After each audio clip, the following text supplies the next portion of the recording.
Hey everyone, a good Erev Shabbos. We're about to start this last second little shir for a few minutes learning of the parsha.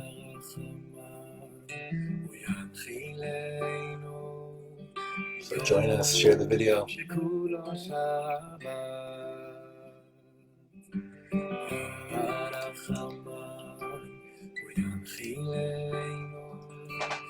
יום שכולו שבת, הרחמן הוא ינחילנו. יום שכולו שבת,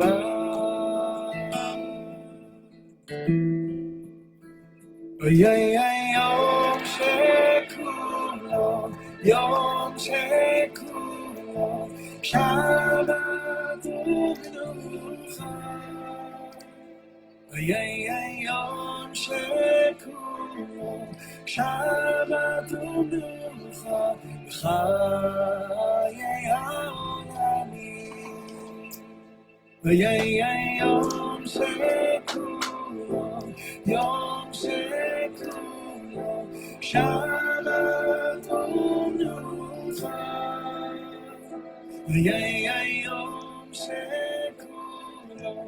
שבת ומנוחה בחיי העולמים. All right, Chevra. Thank you to those who are joining us right now. I want to dedicate this shir right now for the refuah shlema of all those that still need a refuah shlema, of all those that know they need a refuah shlema, and all those, like the Rebbe said, that's more dangerous, that aren't aware they need a refuah shlema. And I want to dedicate this learning, the few minutes we're learning right now, to Toshvei Eretz HaKodesh, to the Chevra here in Eretz Yisrael. I mean, most of us that are learning right now are probably the ones that are here right now are in Eretz Yisrael because of the time. But I hope that Be'ezrat Hashem, all of us right now are mechaziking, are just strengthening our koach and getting closer and closer to the Ribono Shel Olam through every word of Torah we learn. So, what are we learning this morning? Did it ever happen to you? I'm not sure if you could relate. It happens to me when I have enough koach, I have enough chutzpah to ask this, that when there's a certain concept I want to learn, what happens is I'm sometimes under the impression that I should know already much better. I already should know a lot more about what it is I want to learn about. And then what ends up happening is I get this whole guilt thing of I should know better now. I should know more Torah by now. Instead of humbling myself and saying, Ribono Shel Olam, can you please enlighten me? Can you please send me to the right direction? And then once I allow myself to just say, I need help here, Hashem. I know maybe I should know more about this Inyan, but I don't. Or at least I thought I did, and I want more. So the concept that we're going to talk about right now is something that's very much in the air for us, since our shul, which is being built right now down the street, we're building a mikveh in there. And I'm very, very excited about it. I'm really excited about it. And until that's ready, whenever that happens, but some of the chevra have also gonna put like portable home mikvahs in their home. And there's this Indian of a ratzon of tahara. So when we look through the Torah, we see that mayim plays such a significant role from the first parsha. Remember the Torah that it says that water is the only thing that the Torah never says that it was created. It doesn't say vayivrat amayim. It says vayavdel ben mayim lamayim. That Hashem separated the waters, but the waters were already there. So I'm wondering, throughout this whole period of being in somewhat of a mabul of emotions, Hashem la mabul yashav, we're going to come back to a certain mabul, and this time the mabul will be of mayim chaim, of water that's purifying. And obviously, as we continue then in Parshat Noach with the concept of water, how much of a role that plays is so powerful. And everything that has to do with Avram and Yitzchak and the be'erot and the wells that they're digging and redigging is very, very interesting. How much water really plays. Yaakov has to cross the river of water before confronting Esav. V'chen hala. There are many, many different examples. But I came across something that I don't know, one of today's Rebbes, like the modern day, they call her the modern day Nechama Leibovich. I don't like to call her that because she's the modern day Sivan Rav Meir, whatever that means. And she said that she was once asked to choose one of her favorite psukim in the Torah. And it was a project that they asked different, I assume different celebrities, different teachers, choose your favorite pasuk in the Torah. And they were shocked when she chose dafka from Parshas Toldot the following pasuk: Vayashev Yitzchak vayachpor es be'eretz hamayim asher chafru b'yemei Avram Aviv. Yitzchak comes back and he redigs the wells which Avram Avinu had dug. Vayisatmum plishtim acharei mot Avram. But after Avram Avinu died, we know that the plishtim clogged those wells. Vayisatmum plishtim. Vayikra lahem shemot keshemot asher kara lahen Aviv. And Yitzchak he named these wells the same names that his father Avram Avinu named them. That's her favorite pasuk. So first of all, I mean, you got to know something strong's about to come, because it can't be that's, you would think she would choose, I don't know, the Ruach Elokim Merachevet al Pnei Hamayim. What's going on over here? So she said something so beautiful. Why did she choose this to be her favorite pasuk? What's there to love over here? I mean, it's a guy that is doing exactly what his own father did. What's the great chiddush over here, right? What's the great chiddush?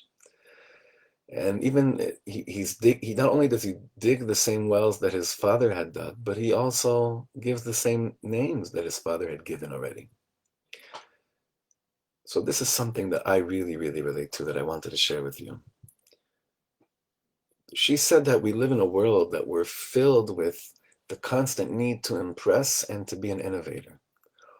At every given second, you have to reinvent yourself, and every version, like every single, like right now, Rav Ravender one time came to me in yeshiva. He looked at my phone and he said to me, Katz, do you realize that right now there are about 300,000 people sitting in Japan or in China working very hard to make you feel stupid that you think you have the latest version of something? That we're constantly coming up with the latest trend, the latest thing, the latest dega. Yitzchak Avinu, what a pressure he had on himself, right? He had to be such a chiddush. If his father was such a chiddush, he had to be such a chiddush. His father's chiddush, he was someone that was mored in avodah zarah. It's interesting. Yitzchak's chiddush, he was a chiddush, but his chiddush was not to be a chiddush, not to be an innovator, but dafka, to be someone that continues tradition, someone that redigs wells which were once dug, to redig them again. And Sivan Rav Meir said she called it Yitzchakiyut, this Yitzchak energy, whatever this is exactly. This is a great, great remedy towards the general status of an ADHD generation, because he reminds us that this world is really built upon consistency and perseverance, and not only the wow moments, but also like simple love of I want to continue what Abba began. I want to continue what Abba started. So why dafka, out of all the things that the Torah tells us that Yitzchak did, why is the Torah so big on telling us dafka about the wells, about the mikvahs, about digging these wells? Obviously, we also Rivka, his wife, was met by the water.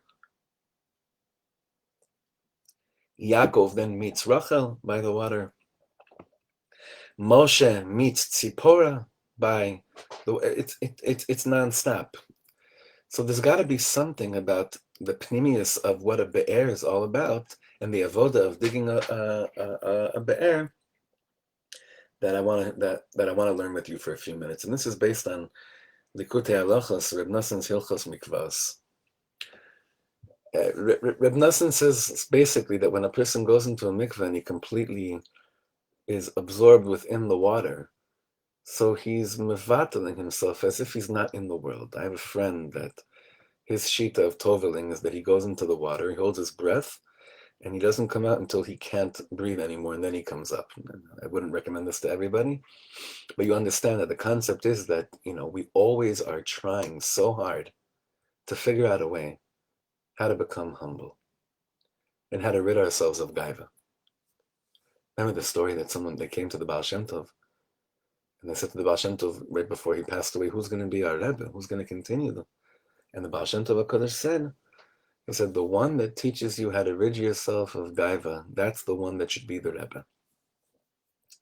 So they went from Rebbe to Rebbe, from person to person. Each person gave all these different tricks and answers, until what ended up happening? They came to the Maggid of Mizrich. And the Maggid of Mizrich comes and says, I have absolutely no idea how to help you with this. I can't give you any remedy. This is something you have to daven over and cry over, yomam valayla, day and night. You got to cry over this. There's no other way. There's no other remedy. And then they knew, this is the person. This is the one that we need. Because that's really what it boils down to. Crying over it like it's no one's business. Pouring out your heart over this ratzon to just be nechlal in the Ein Sof, to be just completely one with something bigger than you. So when my friend told me that his shita is to go into the mikveh and to go deep into the water, hold his breath until he can't hold it anymore, and then come out, because that's probably the closest a person can come to feeling like a bria chadasha, like a completely new creation, and how much you on your own are absolutely nothing, but you need to come out for air. But the mikveh, the water itself, the be'er mayim chaim, that is the kli through which you can actually rid yourself from your own yeshus, your own I, your own ego. And Reb Nosson says that the mikveh, he calls the mikveh mei das, waters of knowledge. Because when you go into the water and you realize einod milvado, it's not that you become so wise, it's waters of knowledge and now you accumulate knowledge. It's that you go into the waters and the real das, the das of Hashem, kamayim layam echasim, like when Mashiach comes, the water will cover everything. That's what we're speaking about. And then when a person goes into the mikveh and he gets lost in the mikveh, he has real das of what life is all about. What's important, what's not important. Who am I really? What am I made out of? And Ribono Shel Olam, how much do I need you for every breath of air? Reb Nosson says that every single time that you find a be'er or you dig a be'er up there, be'er doesn't just mean well, it means an explanation. A deeper understanding of Torah opens up for you. A deeper understanding of what you're supposed to do in the world opens up for you. So therefore, Reb Nosson says, what were Avram, Yitzchak, and Yaakov busy doing? They were revealing godliness in the world. That's what they were doing. They weren't just revealing that God is one, they were also revealing that we have something to do with that.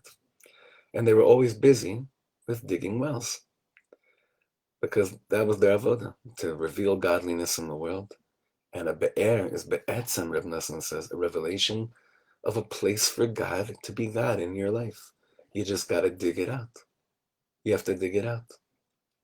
And the Plishtim come and they say, Avram Avinu, we don't like this business of digging out wells, revealing godliness. We're not necessarily anti-God, but we're anti-feeling responsible to figure out what we're made out of, because that's what happens through a be'er.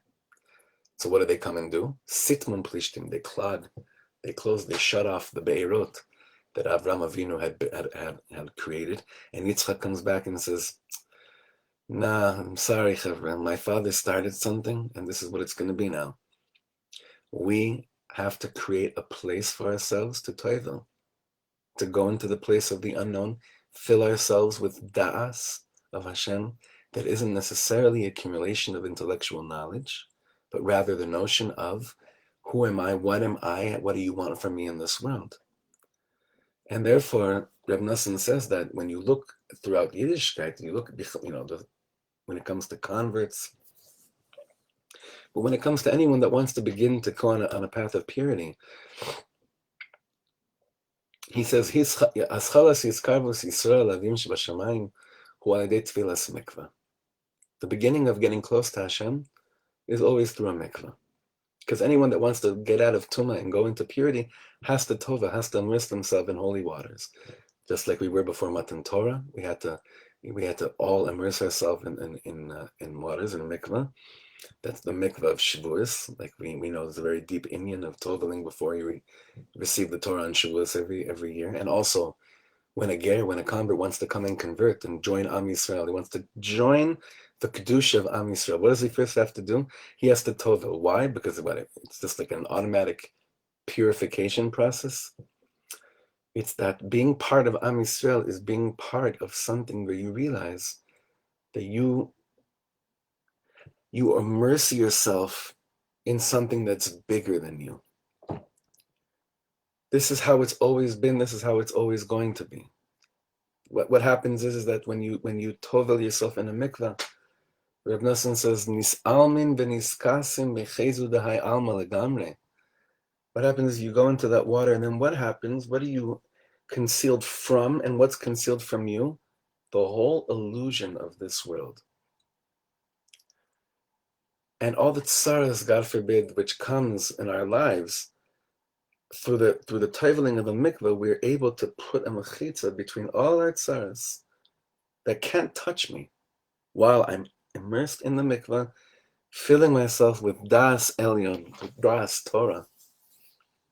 Not by accumulating anything new necessarily, but rather by creating a space for something new to come inside. This has always been the case when it comes to the way that we understand our relationship with toveling, with the mikvah. It's always been like this. And therefore, when the Pshischa Rebbe says, I heard this word from Rav Weinberger many years ago. He says, Sitmum Plishtim clogged and sealed up the mikvahs of Avram Avinu, is that Sitmum comes from the word stam. They looked at what Avram Avinu did, his chiddush, and they said, it's stam, it's no big deal, it's not a big thing. It's not so important, it's not so holy, it's not so special. Sitmum Plishtim. And Yitzchak says, no, I'm sorry, it's not stam. It's very, very, very deep. To connect this to what Sivan Rav Meir had said, she said that really is one of her most favorite psukim in the Torah, is that it takes so much courage to believe that perhaps your chiddush isn't to not actively try to be a chiddush. The illusion of, even right now, social media, is that unless you have something completely new to say, and a completely new and thrilling, exciting thing to bring into the world, we're not sure if it's that important. But really, if you re-dig wells which were once digged by your father, and you create pathways which were once opened, then clogged, then reopened again, you may be doing the greatest thing in the world, even if it doesn't seem like it's the most new and attractive thing that you ever tapped into. One of my closest friends, I'm privileged to call him a friend, but also one of our greatest teachers, is someone that many of you know, and that's Raz Hartman, Rabbi Raz Hartman. Raz sends out a weekly parsha sheet in Hebrew, which is gorgeous. Some would also say poetic, I think. But really, it's just those of you that know Rav Raz understand that he's really drinking from the fountain of both Rabbi Nachman and Rav Kook together all the time. And he said, I want to read for you just one paragraph from what he said. He wrote this week. He said, Be'erot ani mechapes, I'm looking for wells. Lo mevinim oti, people don't understand me. Anashim yodim shemayim ze chashul, people know that water is important. Aval baruch Hashem ha'adama mele'a b'mayim v'yored gam milemala. Water, there's plenty of. The earth is filled with water, and water comes down from above. Acha be'er.